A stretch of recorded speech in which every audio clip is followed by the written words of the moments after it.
Hello students, welcome to ITI classes. और आज की इस वीडियो में हम स्टार्ट करते हैं चैप्टर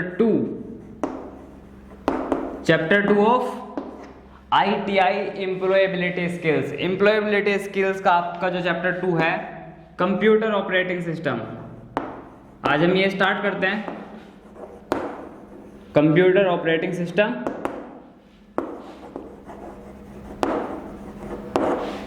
बुक के हिसाब से वैसे आपका चैप्टर 6 है, बट क्योंकि मैं सेक्शन वाइज करा रहा हूँ आपको, है ना, ये आपका सेकंड सेक्शन है जो ना IT मॉड्यूल है। आपका IT मॉड्यूल का ये चैप्टर 2 है और बुक के हिसाब से आपका ये चैप्टर 6 है।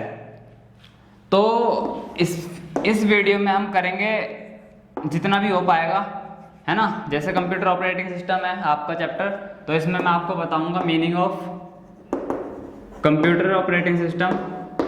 ऑपरेटिंग सिस्टम का अर्थ क्या है, इसके टाइप्स यानी कि प्रकार, types of operating system, and then we will be talking about definition of operating system. और अगर वीडियो लंबी ना हुई तो इसी वीडियो में हम बात कर लेंगे एप्लीकेशंस और यूजेस की। Applications and uses of computer operating system, ठीक है। तो चलिए शुरू करते हैं, स्टार्ट करते हैं समझने से कि ऑपरेटिंग सिस्टम होता क्या है। ऑपरेटिंग सिस्टम होता क्या है, ठीक है। ऑपरेटिंग सिस्टम क्या होता है, तो इससे पहले ये कि ऑपरेटिंग सिस्टम क्या होता है आपको समझना पड़ेगा थोड़ा सा हमारी ह्यूमन बायोलॉजी को। ये कौन है, ये ह्यूमन है, ठीक है। इधर मैं बना देता हूं एक कंप्यूटर। ये क्या है, ये कंप्यूटर। तो जैसे कि हमने पिछली बार वीडियो में पढ़ा था, सॉरी जो हमने पिछले चैप्टर में पढ़ा था, लास्ट चैप्टर में जो हमने पढ़ा था कि एक कंप्यूटर को बिल्कुल एक इंसान की तरह काम करने के लिए, कैलकुलेशंस करने के लिए एक चीज की जरूरत होती है, ब्रेन की। कंप्यूटर में ब्रेन क्या होता है, और CPU। हमारे अंदर तो ब्रेन ही होता है, ठीक है। हमें कुछ भी कैलकुलेशन करने के लिए किसकी आवश्यकता है, हमारे मस्तिष्क की जरूरत होती है, हमें ब्रेन की जरूरत होती है। वहीं पे कंप्यूटर को भी ब्रेन की जरूरत होती है, और उसमें कंप्यूटर टर्मिनोलॉजी में हम ब्रेन किसे कहते हैं, CPU को कहते हैं। तो CPU क्या होता है, कंप्यूटर का मस्तिष्क होता है। इसके बाद दूसरी ऐसी क्या चीज है मानव शरीर में जिसके बिना मानव शरीर कार्य नहीं कर सकता कुशलता से, मैं मानता हूं बैकबोन। ये आपको याद रखने के लिए मैं बता रहा हूं, ऐसा नहीं है कि बायोलॉजिकली प्रूवन चीजें हैं, बट आप एक बार सोचो कि अगर एक इंसान के अंदर रीढ़ की हड्डी नहीं होगी, बैकबोन बोलते हैं हम रीढ़ की हड्डी को जनरल टर्म्स में, अगर हमारे पास हमारे शरीर में रीढ़ की हड्डी नहीं होगी तो क्या हम खड़े भी हो सकते हैं? अगर हम खड़े ही नहीं हो सकते तो बहुत दूर की बात है कि हम कुछ काम कर पाएंगे अपने शरीर से। कुछ नहीं कर सकते हम अगर हमारे अंदर रीढ़ की हड्डी भी नहीं है तो। इसी तरीके से कंप्यूटर में ऑपरेटिंग सिस्टम होता है, उसकी बैकबोन। ऑपरेटिंग सिस्टम होता है कंप्यूटर की बैकबोन, जिसके बिना कंप्यूटर कोई भी कार्य नहीं कर सकता। जिस तरह मानव शरीर बिना बैकबोन के कोई भी कार्य नहीं कर सकता, इसी तरीके से CPU के बाद यानी कि ब्रेन के बाद दूसरी सबसे इंपॉर्टेंट चीज होती है ऑपरेटिंग सिस्टम कंप्यूटर में, जिसके बिना कंप्यूटर कोई भी कार्य नहीं कर सकता। तो ये तो एक चीज क्लियर हुई हमें कि ये दो चीजें अगर कंप्यूटर में नहीं है तो कंप्यूटर कुछ नहीं करने वाला, ठीक है। ये चीज हमने फर्स्ट चैप्टर में डिस्कस कर ली, चैप्टर 1 में हम ये चीज डिस्कस कर चुके हैं, ठीक है। अगर ये आपने चैप्टर फर्स्ट कंप्लीट कर लिया है तो आपको पता होगा, कुछ चीज़ें पहले से पता होंगी, बल्कि ऑपरेटिंग सिस्टम की भी हमने थोड़ी सी बात की थी पुराने वाले वीडियोस में। अब आता है इसका अर्थ, ऑपरेटिंग सिस्टम को समझना है अब हमें, ठीक है। ये आपको ध्यान रखना है, ये बस मैंने कंपेयर किया है कंप्यूटर को और मानव शरीर को, क्योंकि हम एक ही तरीके से कार्य करते हैं। जिस तरीके से मैंने एक वीडियो बनाई थी कि IPO साइकिल एक चीज़ होती है, input process IPO cycle first chapter में आपको बताया मैंने। IPO साइकिल पे हम भी काम करते हैं, IPO साइकिल पे कंप्यूटर भी काम करता है, जिसका मतलब क्या होता है, इनपुट प्रोसेस आउटपुट। कोई हमें बताएगा क्या करना है, फिर हम वो करेंगे, फिर हम उसे करके दे देंगे, बाहर रिजल्ट दे देंगे। इसी तरीके से हम भी वो काम करते हैं, इसी तरीके से कंप्यूटर भी कार्य करता है। इसलिए मैंने तुलना की कंप्यूटर की और हमारी। अब कंप्यूटर ऑपरेटिंग सिस्टम की हम आगे बात करते हैं कि ये है क्या। तो भाई कंप्यूटर में दो चीज़ें होती हैं, एक सॉफ्टवेयर्स होते हैं, दूसरे हार्डवेयर होते हैं, ठीक है। फर्मवेयर भी होते हैं, बट मैं ब्रॉड चीज़ों की बात कर रहा हूँ, मोटी मोटी बातें। या तो ये सॉफ्टवेयर होगा या तो हार्डवेयर होगा। अब जिन चीज़ों को आप छू या देख सकते हो वो तो आपके हार्डवेयर होते हैं, जिन चीज़ों को आप छू और देख नहीं सकते वो आपके सॉफ्टवेयर होते हैं। तो ऑपरेटिंग सिस्टम क्या है? ऑपरेटिंग सिस्टम एक सॉफ्टवेयर है। ऑपरेटिंग सिस्टम को आप देख या छू नहीं सकते, क्योंकि वो क्या है, वो तो कुछ कोड है, कुछ लाइंस हैं कोड की, है ना।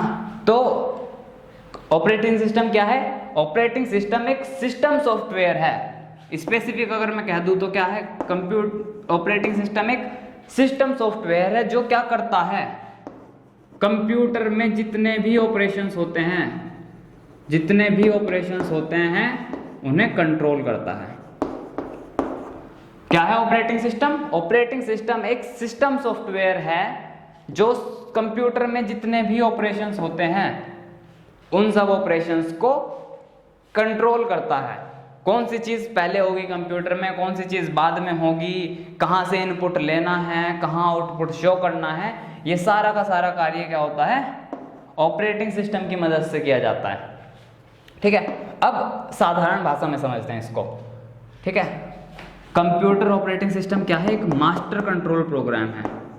मास्टर कंट्रोल प्रोग्राम है। आपको पता होगा सॉफ्टवेयर क्या होते हैं, सारे के सारे सॉफ्टवेयर की क्या परिभाषा है, set of programs. Set of programs ही तो सॉफ्टवेयर होते हैं। सब चीज़ें मैंने पहली वाली वीडियो में डिस्कस की हुई है, इसलिए मैं यहाँ पे आपको खोल के नहीं बता रहा हूँ कुछ भी चीज़ें, सिर्फ जनरली बता रहा हूँ ताकि आपको भी पुरानी चीज़ें रिकॉल हो जाएं। सेट ऑफ प्रोग्राम्स क्या होता है? आपका सॉफ्टवेयर होता है और ये एक सॉफ्टवेयर है। तो क्या मैं इसे ये नहीं कह सकता कि ये एक मास्टर कंट्रोल प्रोग्राम है? कंप्यूटर में एक मास्टर कंट्रोल प्रोग्राम होता है, यानी कि एक मास्टर प्रोग्राम जो क्या करेगा, सारी की सारी कंप्यूटर के ऑपरेशंस को, कंप्यूटर के अंदर आप जो भी एक्टिविटी कर रहे हो उस सब की सब चीज़ों को कंट्रोल करेगा। साधारण भाषा में अगर मैं कहूँ तो ये कि कंप्यूटर में कीबोर्ड में किसी ने क्या लिखा या माउस पे किसी ने क्या क्लिक किया, वो कंप्यूटर ऑपरेटिंग सिस्टम पढ़ेगा, समझेगा उस चीज़ को, फिर उसे आगे जो है CPU में भेजेगा कि भाई मुझे यूज़र ने ये कहा है, ठीक है, मुझे यूज़र ने कहा है कि गाना चला दो। तो वो क्या करेगा, ऑपरेटिंग सिस्टम हमारे से सुन लेगा, हमारी बात को समझ लेगा कि जो सामने मेरे आदमी बैठा है इसने मुझे कहा है कि गाना चलाना है कंप्यूटर में। तो ऑपरेटिंग सिस्टम ने ये चीज़ समझ ली। अब ऑपरेटिंग सिस्टम क्या करेगा, कंप्यूटर को बताएगा, CPU को बताएगा कि भाई गाना चलाने का आदेश आया है। अब CPU उस चीज़ पे काम करेगा, गाना चलाएगा और वापस भेज देगा ऑपरेटिंग सिस्टम को, गाना चला के वापस भेज देगा ऑपरेटिंग सिस्टम को कि अच्छा गाना मिल गया, ठीक है। तो ऑपरेटिंग सिस्टम क्या करेगा, डिस्प्ले पे, मॉनिटर पे क्या करेगा, वो गाना हमें शो कर देगा। तो क्या कर रहा है ऑपरेटिंग सिस्टम हमारे बीच में? अब तुम इसे देखो क्या कर रहा है ऑपरेटिंग सिस्टम, क्या कर रहा है हमारे बीच में, यूजर के और कंप्यूटर के बीच में एक संवाद करने का प्लेटफॉर्म बन रहा है। क्या कर रहा है कंप्यूटर ऑपरेटिंग सिस्टम, कंप्यूटर में और हम में किस तरीके से आपस में बात हो सके, किस तरीके से हम कंप्यूटर के साथ इंटरेक्ट हो सके, इस तरह का एक प्लेटफॉर्म बन रहा है ऑपरेटिंग सिस्टम, ठीक है। आपको इसकी इंपॉर्टेंस समझ में आए कि अगर कंप्यूटर ऑपरेटिंग सिस्टम नहीं होगा तो क्या होगा, हम कभी कंप्यूटर से अपने कार्य करवा ही नहीं पाएंगे उस तरीके से, उतनी सरलता से जितनी सरलता से हम आज करवा पा रहे हैं। क्लियर? तो ये होता है कंप्यूटर सिस्टम का अर्थ, और ये हो गई यहाँ पे आपकी डेफिनेशन कि operating system is a master control program in a computer that acts as a platform between user and computer. एक डेफिनेशन ये हो गई, या फिर आप इसे कह सकते हो operating system is a system software और set of program that controls all the operations in a computer, definition हो गई, और मतलब भी मुझे लगता है आपको समझ में आ ही गया होगा। इन केस अगर आपको नहीं समझ में आया, कोई भी कंफ्यूजन है, नीचे कमेंट करना है आपको, है ना। और इस वीडियो के एंड में मैं आपसे 1-2 क्वेश्चन पूछूंगा, उसके आंसर भी आपको देना है मुझे कमेंट में ही, ताकि मुझे पता लगे कि आपको समझ चीजें आ भी रही हैं या नहीं आ रही हैं। ठीक है, अब आता है हमारे पास टाइप्स ऑफ ऑपरेटिंग सिस्टम। ठीक है, तो सबसे पहला टाइप है जो आपका, वो है batch processing operating system. Batch processing operating system, अब इसे समझते हैं। बैच प्रोसेसिंग, हर चीज का नाम इसी तरीके से रखा गया है जिस तरीके से उसका काम है।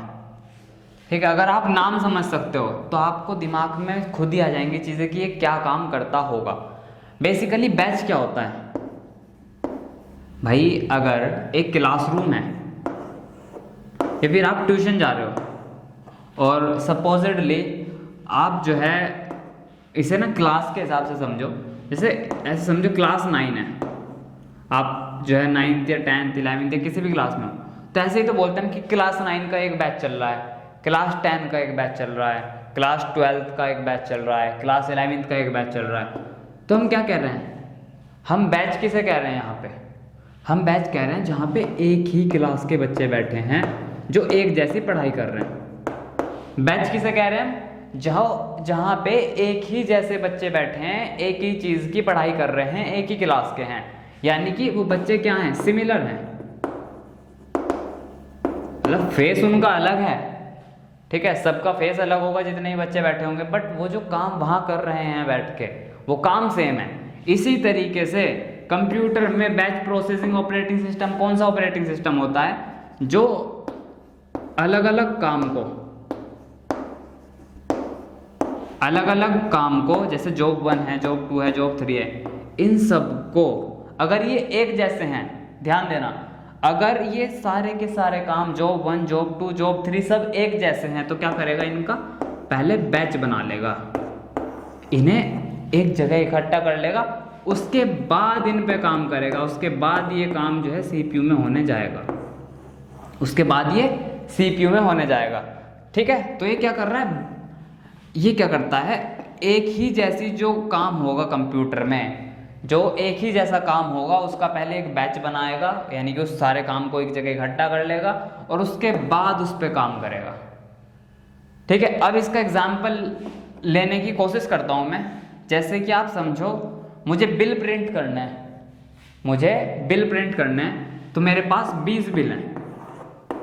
मेरे पास कितने बिल हैं, 20 बिल हैं। अब मैं 20 बिल एक एक करके प्रिंट करूं, तो ये तो जो है ना बहुत ज़्यादा टाइम कंज्यूमिंग हो जाएगा, बहुत सारे प्रोसेस हो जाएंगे। तो एक एक करके मैं बिल प्रिंट ना करके मैं क्या करूँगा, मैं 20 बिल का एक बैच बना लूँगा और फिर मैं उसे कर दूँगा प्रिंट। अब सीपीयू अपने आप कर लेगा ये काम। अब मैं चला जाऊँगा वहाँ से, ठीक है, क्योंकि मैंने पूरा का पूरा काम यहाँ पे अपना खत्म कर दिया। अब तो कंप्यूटर का काम रह रहा है जो वो खुद करने वाला है। ठीक है, तो क्या करते हैं हम, बैच प्रोसेसिंग कंप्यूटर सिस्टम का क्या फ़ायदा होता है, ऑपरेटिंग सिस्टम का क्या फ़ायदा होता है कि वो जो है आपका समय बचाता है। जो आपके एक जैसे काम है जिस पर आप बैठ के ठक ठक ठक ठक ठक ठक आराम से कर रहे होते, रादर देन आपने क्या किया, आपने एक बैच बनाया और उस बैच को इकट्ठा करके एक साथ उसे पुश कर दिया कि भाई अब तुम अपने आप करते रहो। ठीक है, इस तरह के ऑपरेटिंग सिस्टम में क्या होगा, वो प्रिंट आपने कर दिया, वो 20 के 20 बिल जो है अपने आप निकलते रहेंगे, आप चाहे वहाँ से चले जाओ, बाद में आप अपने बिल उठा के निकल लेना। ठीक है, तो इस तरह का कार्य होता है बैच प्रोसेसिंग ऑपरेटिंग सिस्टम्स का। इसका जो उदाहरण है वो ऑपरेटिंग सिस्टम है आपका यूनिक्स और डोस। डोस होता है आपका डिस्क ऑपरेटिंग सिस्टम और यूनिक्स आपका एक ऑपरेटिंग सिस्टम है ही। ठीक है, इसके बाद सेकंड आता है आपके पास सिंगल यूजर ऑपरेटिंग सिस्टम। इसमें तो कुछ एक्सप्लेन करने की जरूरत ही नहीं है। ठीक है, इसमें तो कुछ एक्सप्लेन करने की जरूरत ही नहीं है। सिंगल यूजर ऑपरेटिंग सिस्टम, वो ऑपरेटिंग सिस्टम जिसपे सिर्फ एक पर्सन को बैठने की अनुमति हो। अलाउड पर्सन इज 1, जहां पे सिर्फ एक ही व्यक्ति, वो कंप्यूटर का ऑपरेटिंग सिस्टम जिसपे सिर्फ एक व्यक्ति बैठ के कार्य कर सकता है, वो आपका क्या होता है, सिंगल ऑपरेटिंग सिस्टम होता है। इसी तरीके से आपका तीसरा आता है मल्टी यूजर ऑपरेटिंग सिस्टम। बस सिंगल यूजर में मतलब एक यूजर, मल्टी यूजर का मतलब एक से ज्यादा यूजर, यानी कि एक वो ऑपरेटिंग सिस्टम जहां पे अलाउड पर्सन, यानी कि जिस ऑपरेटिंग सिस्टम पे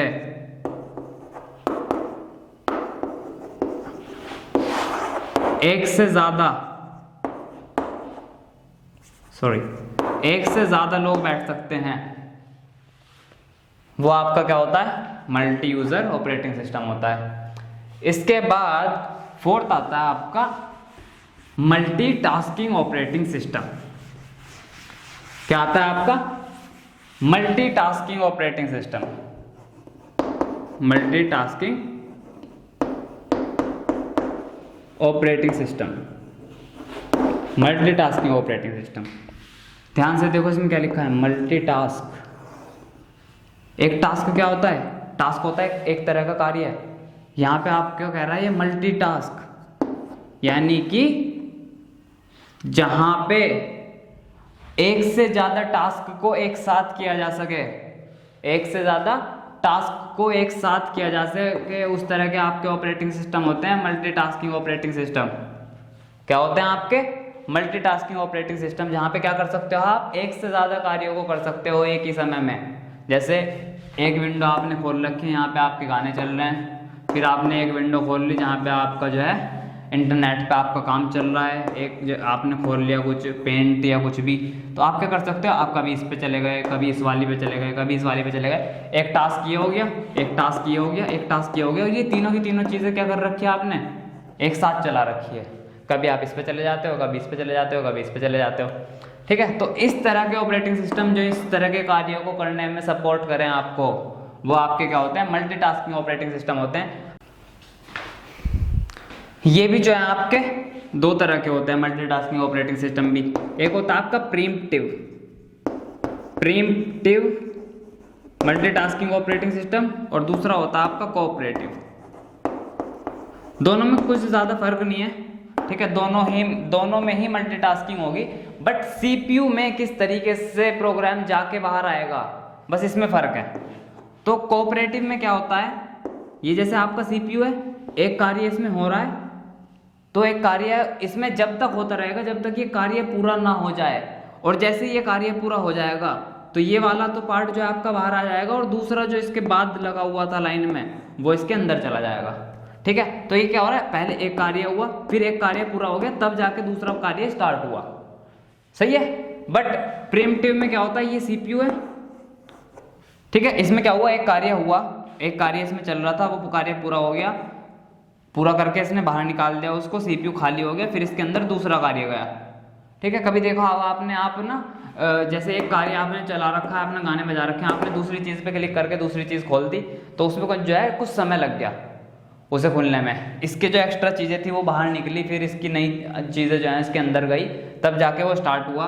प्रीम्प्टिव मल्टीटास्किंग ऑपरेटिंग सिस्टम में क्या होता है कि इसमें कंप्यूटेशन टाइम होता है, यानी कि एक चीज़ को एक कार्य को होने में जो है ना इतना समय लगने वाला है, एक कार्य को होने में 3 सेकंड लगने वाले हैं, तो 3 सेकंड तक वो कार्य होता रहेगा।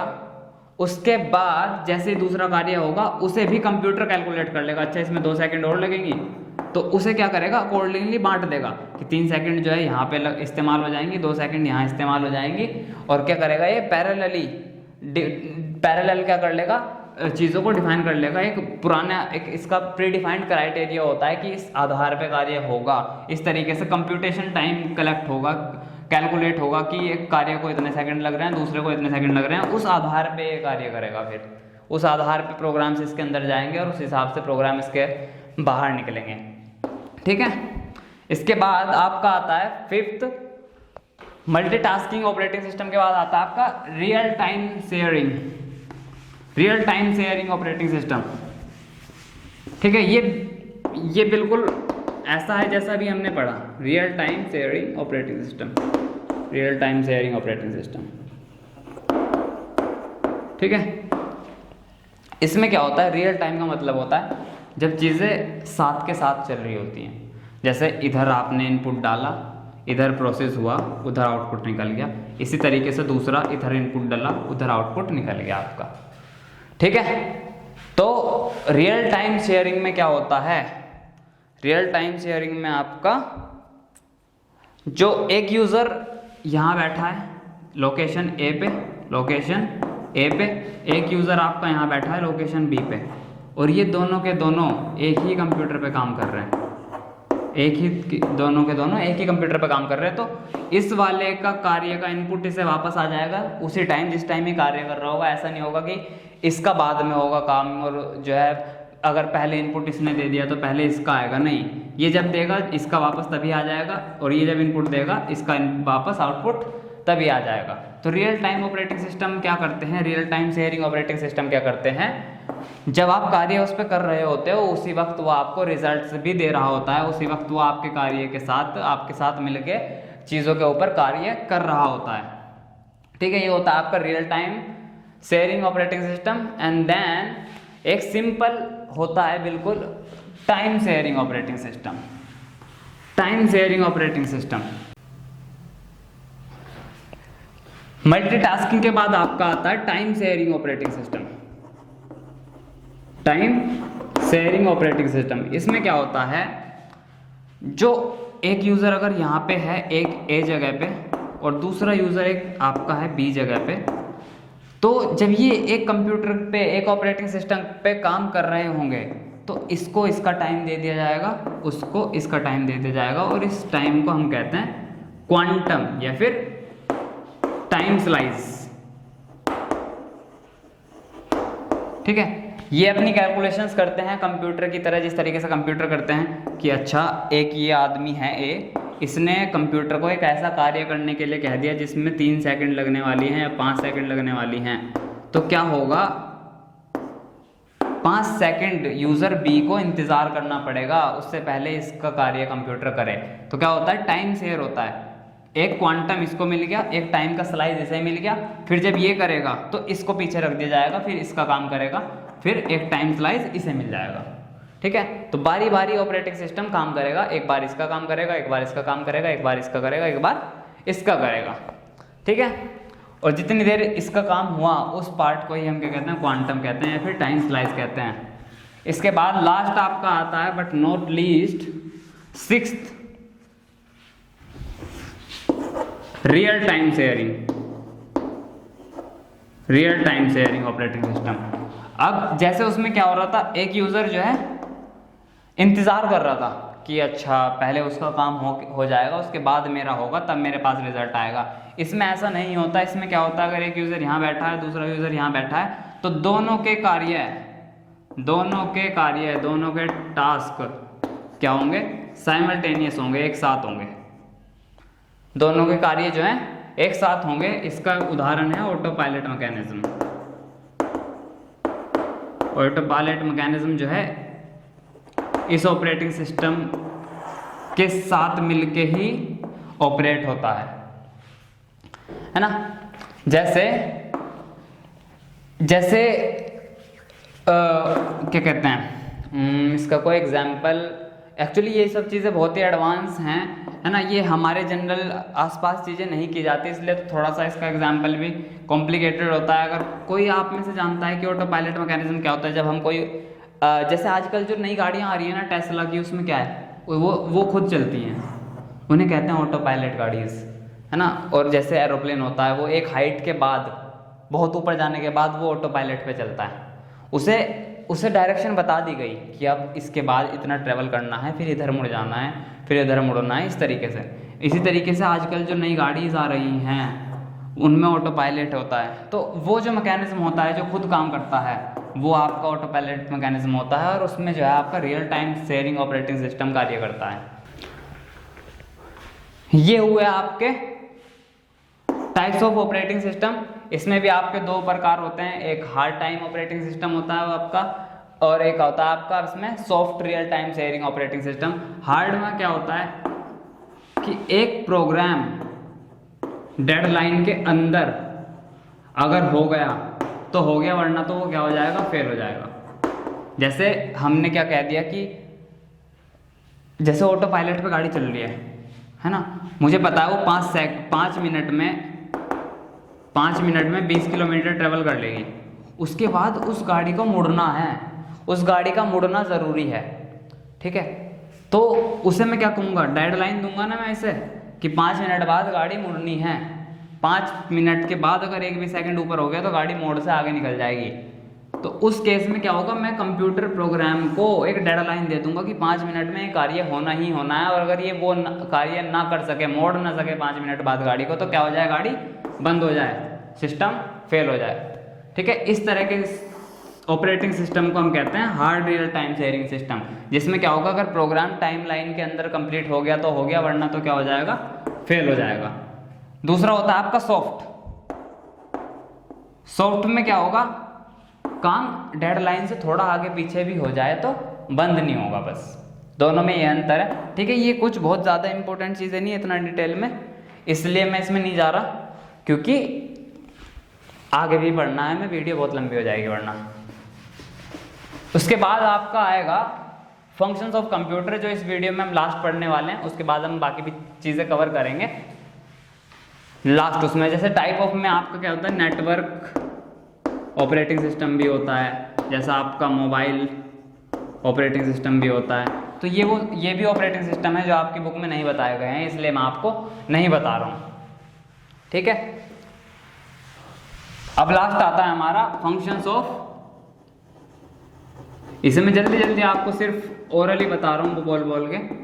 फंक्शंस ऑफ ऑपरेटिंग सिस्टम कि ऑपरेटिंग सिस्टम का क्या क्या कार्य होते हैं, जो कि मैं सबसे स्टार्टिंग में बता भी चुका कि क्या क्या होते हैं।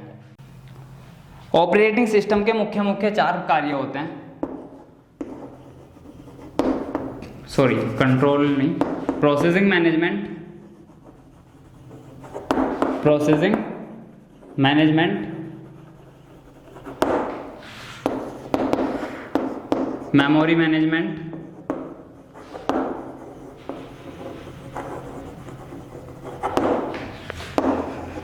इनपुट आउटपुट मैनेजमेंट,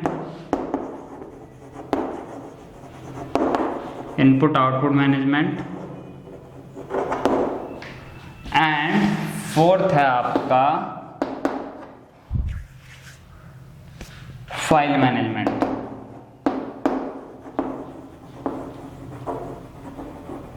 ये क्या होते हैं आपके फंक्शंस ऑफ ऑपरेटिंग सिस्टम। गर्मी बहुत ही ज़्यादा तेज हो रही है, ठीक है। तो ये 4 कार्य होते हैं। सबसे पहला आपका प्रोसेसिंग मैनेजमेंट।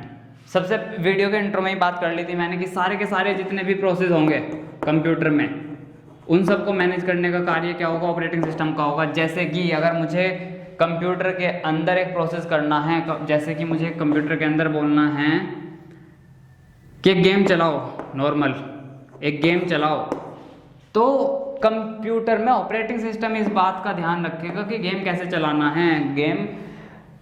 चलाना है, कहाँ पे उसे दिखाना है, कहाँ पे उस किस तरीके से उसके अंदर कार्य होगा, सीपीयू के अंदर क्या भेजना है, मेमोरी के अंदर कितनी चीज़ रखनी है कितनी नहीं रखनी, उस तरह का सारा प्रोसेस जो है, जो भी पूरा एंटायर प्रोसेस होगा उसका मैनेजमेंट जो है ऑपरेटिंग सिस्टम अपनी देख रेख में करेगा। उसके बाद मेमोरी मैनेजमेंट होगा, जैसे कि ये मेमोरी है आपकी, ये मेमोरी है, ठीक है। मैंने पहले तो इसे कह दिया कि गेम चलाओ, फिर मैंने, और गेम ने जो है ना पूरी मेमोरी भर रखी है, पूरी मेमोरी भर रखी है, ठीक है। उसके बाद मैंने इसे दूसरा कह दिया कि सॉन्ग और चला दो, तो ऑपरेटिंग सिस्टम मेक श्योर करेगा कि इस मेमोरी में कहीं पे जगह बने, ये वाली जगह बने जहां पे जो है सॉन्ग के लिए इस्तेमाल की जा सके।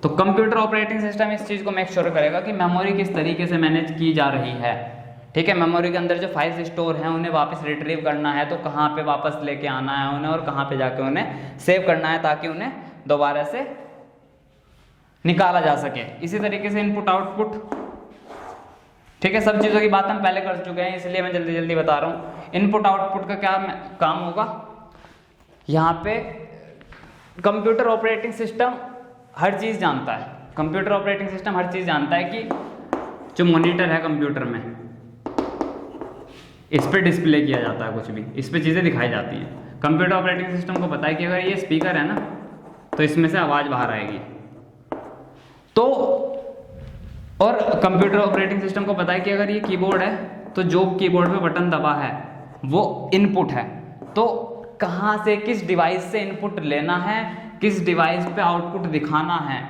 ये ऑपरेटिंग सिस्टम को अच्छी तरीके से पता होता है। तो ये जितना भी प्रबंधन होता है इनपुट आउटपुट का वो भी जो है सारा का सारा ऑपरेटिंग सिस्टम के द्वारा किया जाता है। और उसके बाद फाइल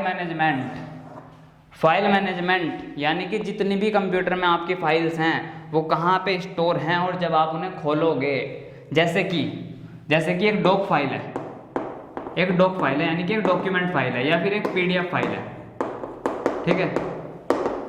ये कहीं सेव है, जब आपने इन्हें खोला तो कंप्यूटर ऑपरेटिंग सिस्टम को पता है कि जो डॉक फाइल है वो वर्ड के साथ खुलेगी, माइक्रोसॉफ्ट वर्ड के साथ खुलेगी, ठीक है। कंप्यूटर को पता है पीडीएफ है तो एडोब रीडर के साथ खुलेगी, है ना। तो यानी कि कौन सी फाइल किस सॉफ्टवेयर की मदद से खोली जानी है, ठीक है। ये सब की सब चीज़ें किसे पता होती हैं, ऑपरेटिंग सिस्टम को पता होती हैं। इसीलिए जो मेन फंक्शन होते हैं कंप्यूटर के वो होते हैं ये सब, ठीक है। तो इसके साथ यहाँ पे हम ये वीडियो ख़त्म करते हैं और मिलते हैं नेक्स्ट वीडियो में। चलिए बाय।